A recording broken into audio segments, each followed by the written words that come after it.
Teman-teman kontraktor atau pemborong pernah nggak ngalamin situasi begini? Proyek jalan, tapi napas keuangan ngos-ngosan. Klien bayar terminnya agak telat, tapi toko bangunan harus dibayar cash sekarang juga.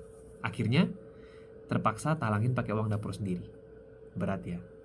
Di video ini, saya mau berbagi pengalaman saya, gimana caranya saya beli material proyek, tapi bayarnya ngutang, dan legal.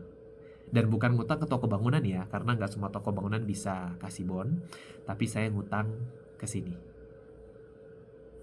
Ya, pinjol, pay later. Jangan skip dulu, jangan mikir aneh-aneh. Ini bukan tutorial gagal bayar, dan saya nggak nyuruh teman-teman pinjam uang tunai dengan bunga tinggi. Tidak.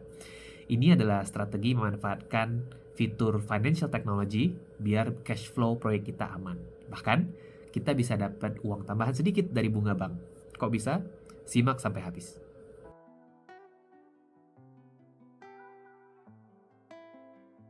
Sebelum kita ke teknisnya, saya harus kasih disclaimer dulu. Disclaimer keras. Video ini murni edukasi financial untuk bisnis ya, financial hack. Keputusan berutang ada di tangan teman-teman sendiri. Ingat, pisau itu berguna buat motong sayur, tapi juga bisa melukai kita kalau nggak hati-hati. Sama seperti metode ini. Kalau teman-teman tipe yang boros dan nggak disiplin bayar tagihan, stop nonton video ini dan jangan coba-coba cara ini. Bahaya. Kenapa saya berani pakai pay later buat proyek? Bukannya utang itu buruk. Jawabannya tergantung. Di dunia konstruksi, kita kenal istilah scaffolding atau perancah. Alat bantu sementara buat kita kerja di tempat tinggi. Kalau bangunan udah jadi, kita lepasin lagi. Nah, utang itu kalau produktif seperti scaffolding. Kita pakai leverage atau daya ungkit uang orang lain, dalam hal ini platform pay later, untuk menyelesaikan proyek tanpa mengganggu cash flow utama kita. Ada dua skenario kenapa cara ini saya bilang oke, win-win solution. Satu, skenario cash flow aman. Dua, skenario cash flow seret. Nah, yang pertama, kalau cash flow-nya aman, klien bayar lancar.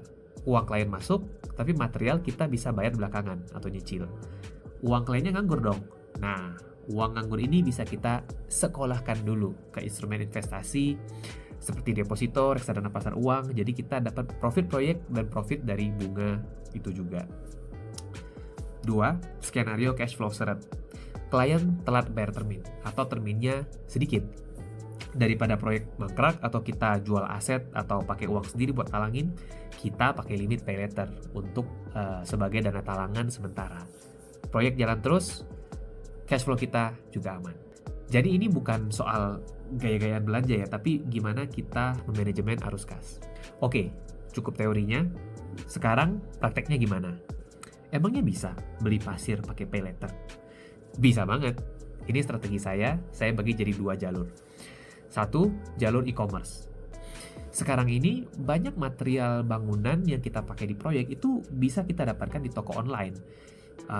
Keramik, cat, keran air, lampu, saklar, waterproofing, dan sebagainya. Nah, triknya adalah kita cari platform yang bisa menawarkan kita cicilan 0% dengan tenor panjang, 3-6 bulan. Itu kuncinya. Kalau ada bunganya, mendingan jangan. Kita cari yang 0%.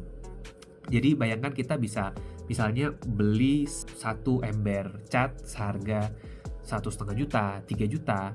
Proyek selesai bulan depan, klien lunasin bulan depan, tapi tagihan cat tersebut kita bisa cicil pelan-pelan sama 6 bulan.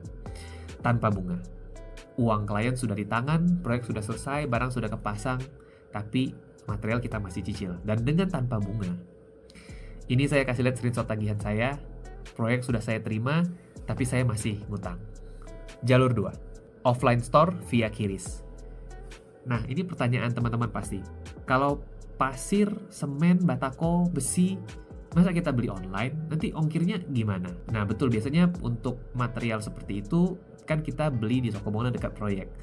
Tapi kuncinya di sini, kita cari toko bangunan yang punya QRIS. Nah, lalu kita pakailah si aplikasi pay later yang punya fitur pembayaran QRIS. Ada beberapa aplikasi, ya sebut saja si merah, si oranye, si kuning. Kita scan QRIS-nya, kita pilih tenor bayar bulan depan. Biasanya 30 hari, itu bunganya 0%. Dan biaya adminnya sangat rendah, atau yang saya suka ya, tidak ada biaya adminnya. Jadi betul-betul 0%. Tadinya misalnya pasir 150.000, ya sudah tetap segitu, tapi kita bayarnya misalnya bulan depan. BIM salah BIM. Pasir turun hari ini, bayarnya bulan depan. Dan tidak perlu bersusah-susah nego dengan orang toko, karena kita ngutang bukan dengan dia. Tapi ingat, metode ini nggak sakti mandraguna.